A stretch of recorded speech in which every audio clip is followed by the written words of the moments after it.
Oke, sebelum kita mulai, saya mau buka dulu. Bismillahirrahmanirrahim. Alhamdulillah kita mulai presentasi untuk tugas besar kelompok ya untuk kelas malam komunikasi data dengan kelompok 17 yang pertama. Jadi alhamdulillah kelompok 17 ini komplit, ada 5 orang. Kelompok 17 itu presentasi hari ini kita kasih waktu kurang lebih 10-15 menit. Kita bagi menjadi 3 session. Session pertama session presentasi. Anda diminta untuk mempresentasikan apa yang sudah Anda lakukan. Kemudian session kedua session tanya jawab, dan session yang ketiga adalah penutup ya. Nah, untuk mempersingkat waktu, kita langsung aja ke sesi pertama, sesi presentasi. Waktu dan tempat dipersilahkan. Silakan.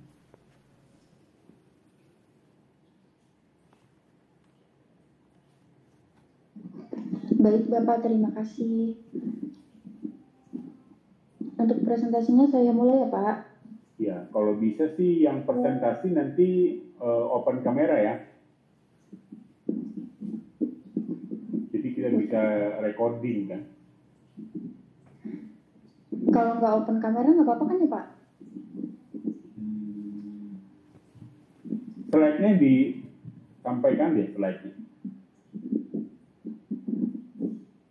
Belum di-record. Slide-nya ditampilkan, sekalian Anda presentasi ya, silakan. Tolong kelompok lain perhatiin ya, jadi kita nggak banyak buang waktu nanti. Ayo Titi.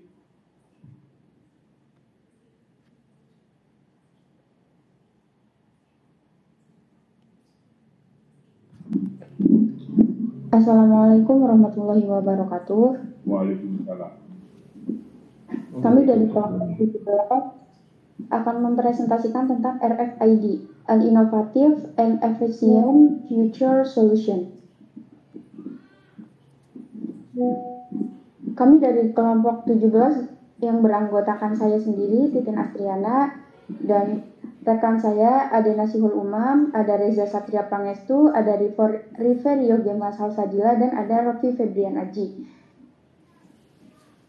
Untuk materi yang pertama akan disampaikan oleh saya sendiri. Yang pertama adalah latar belakang. Di era digital, pengelolaan aset menjadi semakin kompleks. Perusahaan dan organisasi membutuhkan solusi yang efisien dan akurat. Titin, sebentar Titin. Slide-nya belum kelihatan. Iya Bapak, sebentar. Pak, si Reza ada kendala dalam slide share, mungkin bisa saya bantu dulu bentar ya. Iya, enggak.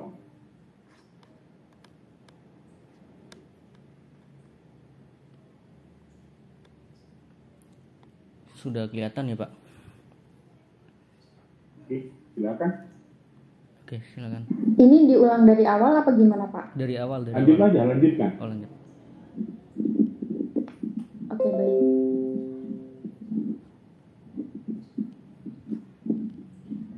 Di era digital, pengelolaan aset menjadi semakin kompleks. Perusahaan dan organisasi membutuhkan solusi yang efisien dan akurat. Teknologi Radio Frequency Identification atau RFID diciptakan untuk mengatasi berbagai keterbatasan dari sistem identifikasi yang ada sebelumnya, seperti barcode.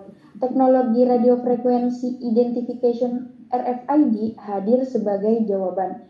RFID memungkinkan identifikasi dan pelacakan aset secara real-time dengan presisi tinggi tanpa memerlukan kontak visual.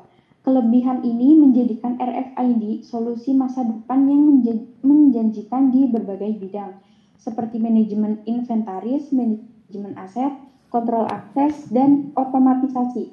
RFID dapat membantu perusahaan mengoptimalkan stok barang, mencegah pencurian, meningkatkan efisiensi operasional, dan meningkatkan keamanan. RFID versus barcode. Fitur teknologi RFID.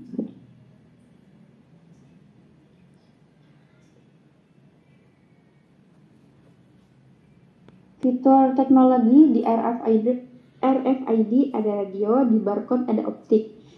Untuk jarak baca, RFID jauh tanpa kotak dan barcode dekat dengan kotak. Kapasitas data RFID itu besar, sedangkan kapasitas barcode itu kecil. Read atau write di RFID itu read dan write. Kalau barcode hanya read only.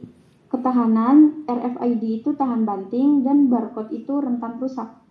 Penggunaan RFID itu untuk logistik, akses kontrol, aset, sedangkan barcode untuk retail, inventaris, dan label. Apa itu RFID?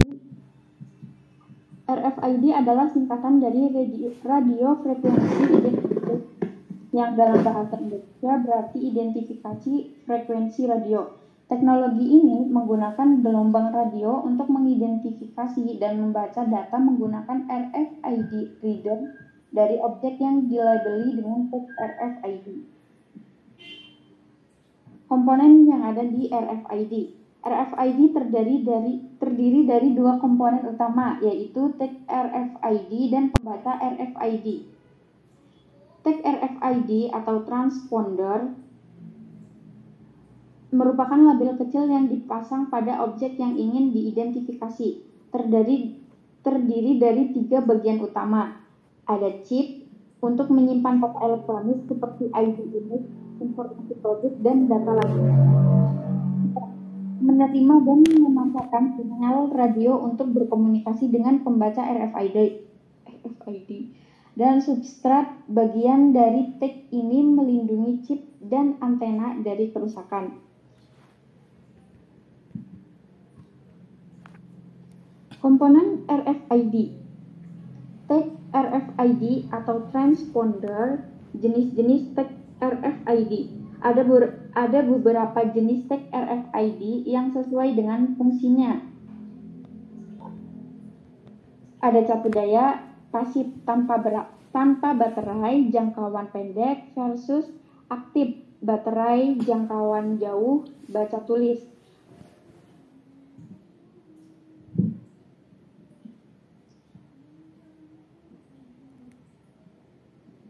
Untuk kelanjutan materinya akan dilanjutkan oleh Rofi Febrian Aji.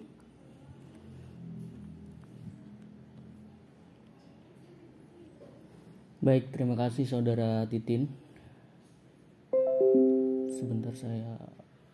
Saudari, bukan saudara. Iya, Saudari Titin. Baik, untuk komponen RFID tadi sudah dijelaskan dari Saudari Titin. Yang pertama ada tag RFID ya, atau yang disebut dengan transponder. Transponder ini merupakan label kecil yang dipasang pada objek yang diidentifikasi. Terdiri dari 3 bagian, yaitu chip, antena, dan substrat. Chip ini berfungsi untuk menyimpan data elektronik seperti ID unik, informasi produk, dan data lainnya.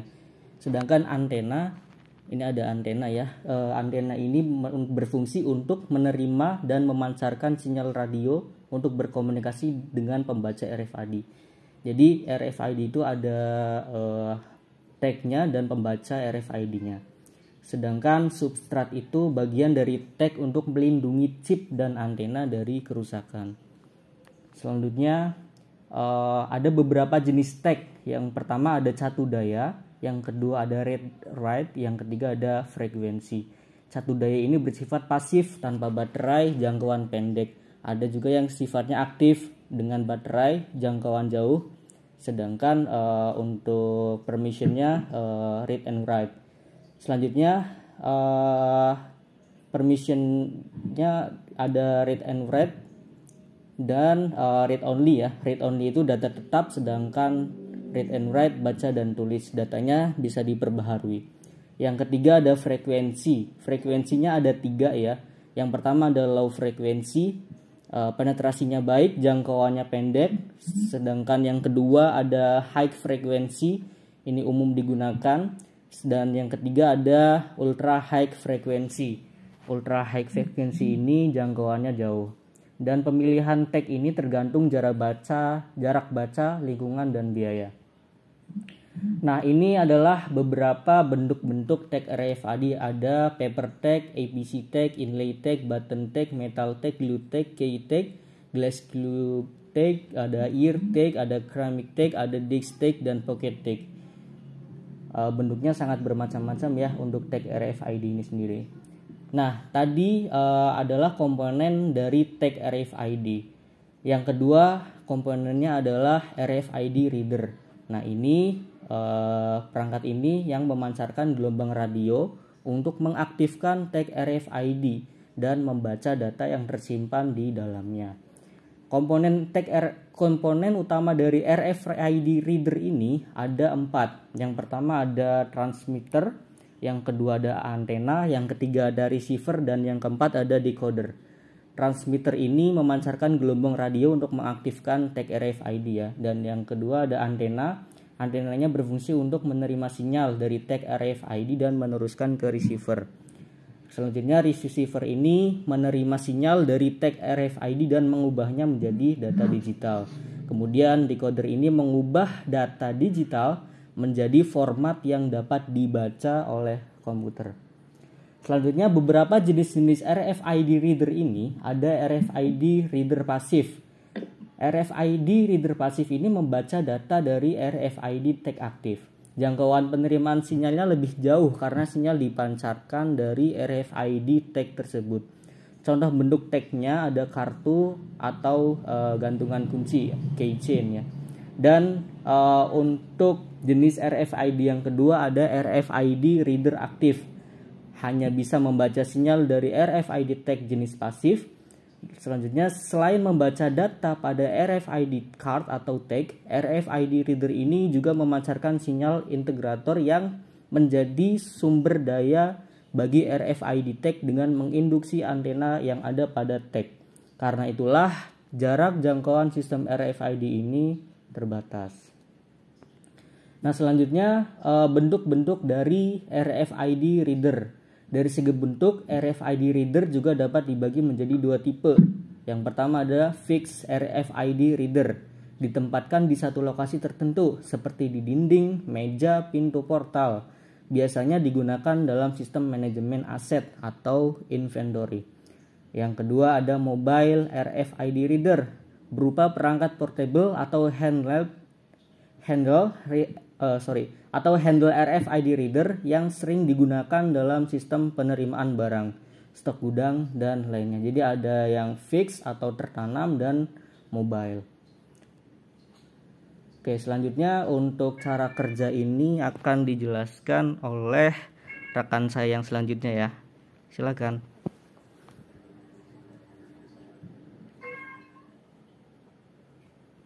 Baik, Assalamualaikum warahmatullahi wabarakatuh. Perkenalkan, nama saya Reza Satria Pangestu. Di sini saya akan menjelaskan bagaimana cara kerja dari RFID. Yang pertama ada aktivasi tag RFID. Seperti yang kalian lihat di screen, di sini ada 2 cara pengaktifan tag RFID, yaitu ada yang aktif dan ada yang pasif. Yang pasif ini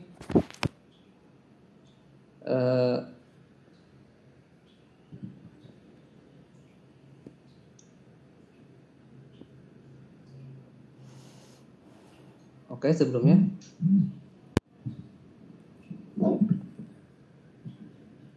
membaca RFID memancarkan gelombang radio ke area di sekitarnya.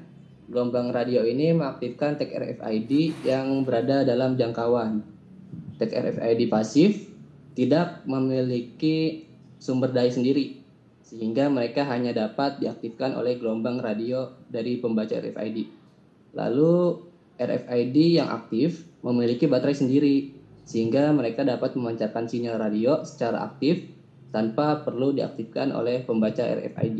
Next. Proses pengiriman data dari tag RFID. Tag RFID yang diaktifkan kemudian mengirimkan sinyal radio yang berisi data elektronik ke pembaca RFID atau RFID reader. Data ini dapat berupa nomor ID unik, informasi produk, lokasi, atau data lainnya. Lalu sinyal radio yang dipancarkan oleh tag RFID dapat berupa gelombang elektromagnetik, continue, atau yang disingkat CW, atau pulsa yang terputus-putus. Next. Proses penerimaan data oleh pembaca RFID. Antena pembaca RFID menerima sinyal radio dari tag RFID. Unit transceiver pembaca RFID memproses sinyal radio dan menerjemahkannya menjadi data elektronik yang dapat dibaca. Data ini kemudian dapat diproses oleh komputer atau perangkat lain yang terhubung ke pembaca RFID atau RFID reader. Lalu cara kerja RFID ini memiliki komunikasi dua arah, yaitu beberapa sistem RFID mendukung komunikasi dua arah antara tag RFID dan pembaca RFID. Dalam hal ini, pembaca RFID tidak hanya dapat membaca data dari tag RFID, tetapi juga menulis data ke tag RFID. Mungkin itu saja yang bisa saya sampaikan. Selanjutnya teman saya akan mempresentasikan selanjutnya. Oke, terima kasih kepada Reja. Saya di sini melanjutkan presentasi keuntungan dan kekurangan RFID.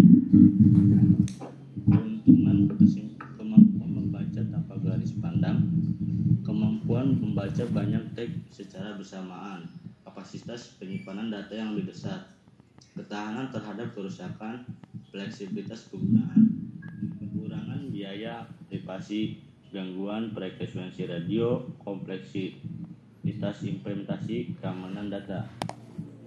Dampak RFID positif: meningkatkan efisiensi dan produktivitas, meningkatkan keamanan, meningkatkan pengambilan keputusan, meningkatkan pelayanan pelangganan, mengurangi biaya. Negatif: kekhawatiran privasi, potensi penyalahgunaan data, kerentanan keamanan data, kesetaraan akses, dampak lingkungan. Masa depan RFID: peningkatan penggunaan RFID di berbagai industri, perkembangan standar global untuk RFID, penerapan RFID di Internet of Things, IoT, peningkatan keamanan dan privasi RFID, penggunaan RFID untuk tujuan baru. Terima kasih. Selanjutnya akan dipresentasikan kepada Adik Nasir Umam. Terima kasih Riverio. Assalamualaikum warahmatullahi wabarakatuh. Sini saya akan melanjutkan untuk RFID. Untuk studi kasus, menerapkan sistem manajemen aset. Yang kedua, memanfaatkan teknologi. Yang ketiga, mempekerjakan staf yang kompeten. Yang terakhir, mengembangkan budaya manajemen aset yang kuat.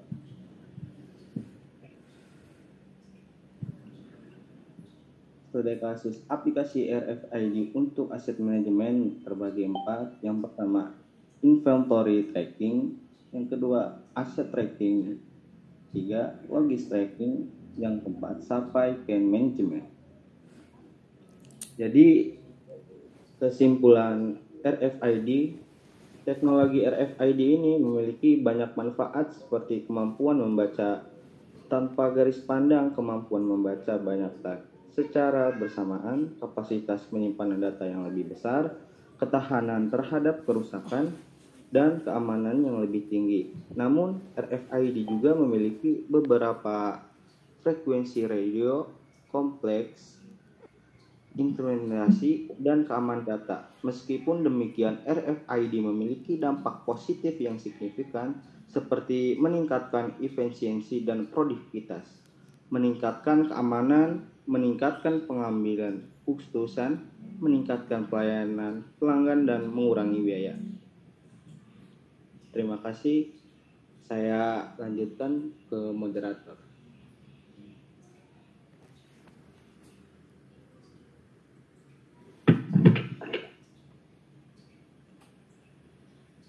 Silakan.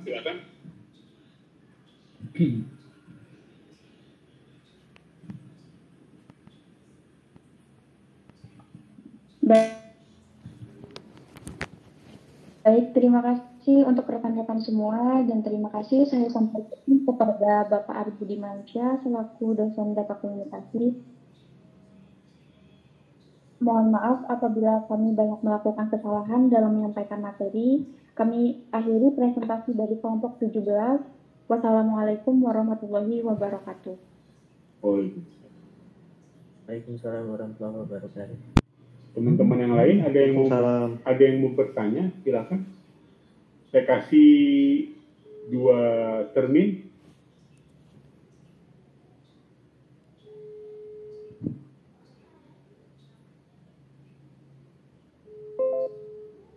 Silakan. Cukup bagus sekali ya, presentasinya juga bagus. Presentasinya bagus. Tapi tadi ada beberapa yang bagus ya, presentasi itu. Si Titin bagus ya. Tadi Umam agak goyang, Rivereo agak goyang, Rofi juga agak mending, Reza juga bagus. Seharusnya dari kelompok ini dipilih salah satu yang jadi presenternya gitu loh. Jadi jangan sampai nanti pada waktu presentasi ganti-gantian naik turun gitu loh. Ya jadi mengganggu mengganggu performance dari kelompok kalian ya.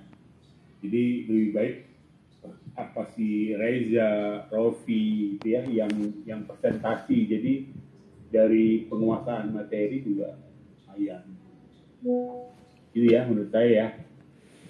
Itu bagus. Baik Pak, terima kasih masukannya. Kami mohon maaf juga untuk awal-awal presentasi ini kurang maksimal. Ya. Dari slide-nya udah bagus. Anda pakai Canva ya? Betul Pak, kami pakai Canva. Ya, bagus. Oke, jadi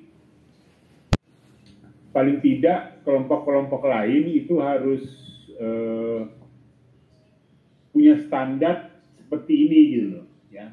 Jadi Anda kelompoknya harus punya standar yang minimal harus seperti kelompok ini gitu. Jadi nanti pada presentasi nanti pilih aja salah satu yang presentasi gitu ya.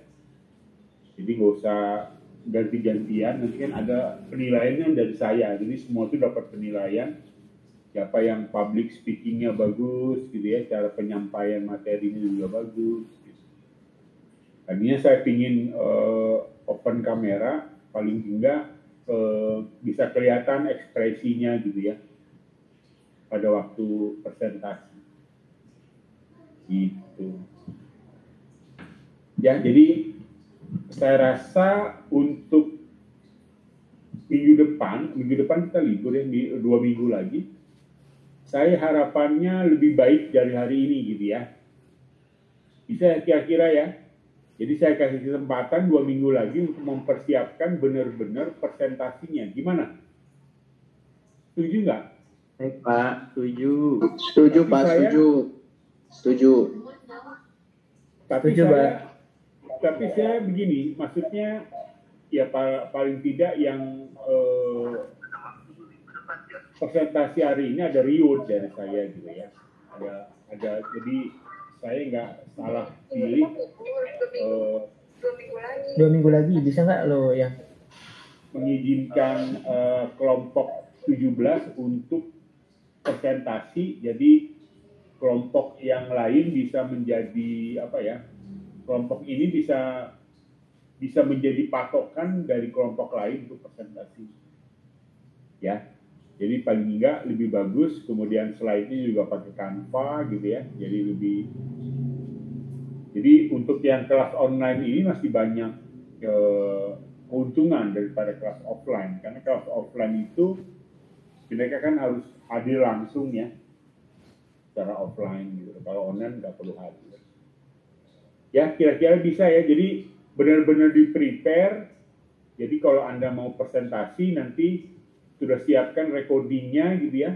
Jadi kita langsung untuk sesi presentasi langsung. Dan usahakan open kamera yang presentasi, misalnya kelompok 18 open kamera untuk presentasi. Jadi saya bisa melihat ekspresinya gitu ya, karena kita kan online. Paham ya?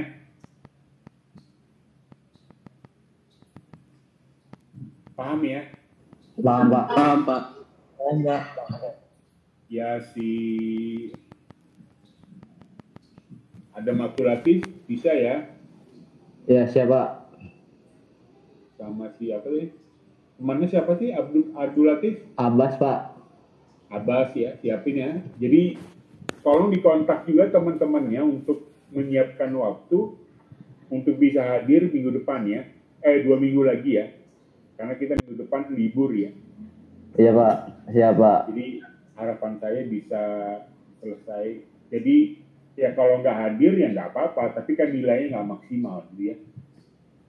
Kalau misalkan kan boleh 1 orang nih ya, Ya, yang presentasi, itu penilaiannya setara atau bagaimana gitu Pak? iya itu hak saya aja. Ya, jadi nanti akan saya nilai, tapi nggak akan jauh-jauh. Ya semua nanti kan ada porsinya. Jadi misalnya si Adam yang presentasi nih, teman-teman kalian yang 4 atau 3 orang itu kan nanti punya sesi tanya jawab. Jadi harus menjawab gitu loh. Oh iya Pak, ya Pak. Ya, jadi ada porsinya masing-masing gitu loh. Kan juga Anda mengerjakan ini kan juga bareng-bareng kan. Iya Pak, bareng-bareng. Gak mungkin kan Adam sendiri yang mengerjakan, si Abbas itu cuma pelengkap penderita gitu. Saya Bareng-bareng percaya, Pak. saya percaya, ya makanya saya bilang saya percaya itu. Jadi ada porsinya masing-masing untuk menilai gitu ya. Maka saya bilang bagi-bagi tugas. Oke Pak, siapa? Siapa yang ditugaskan recording, siapa gitu loh. Siapa yang menjadi moderator. Ya, jadi moderator itu menanya menjawab mencatat pertanyaan dari kelompok lain. Gitu loh maksudnya. Iya, Yang siapa? lain paham ya? Jadi bukan Adam Abdul Latif itu yang presentasi, yang 4 lagi cuma bengong aja, itu enggak. Jadi bagi tugas. Paham ya? Karena kan kalau kita kerja teamwork itu kan bukan berarti 1 orang yang kerja, yang 4 lagi duduk-duduk aja, enggak kan? Semua ada pembagian porsi kerja gitu. Paham ya? Paham Pak. Oke, saya rasa cukup hari ini. Saya kasih kesempatan, siapkan, prepare. Nanti akan saya pilih 1 sampai 3 mungkin nanti kalau dikasih kesempatan untuk presentasi di pekan IT ya. Kita insya Allah itu nanti bulan Juni kalau nggak salah itu ada pekan IT ya. Jadi nanti akan saya kasih, saya lihat siapa yang terbaik itu akan mewakili kelompok komunikasi data gitu, untuk presentasi ya. Terima kasih atas waktunya, kurang dan lebihnya saya minta maaf. Wabillahi taufiq wal hidayah. Assalamualaikum warahmatullahi wabarakatuh. Ya, kita 2 minggu lagi ya. Yuk. Terima kasih Pak. Oke.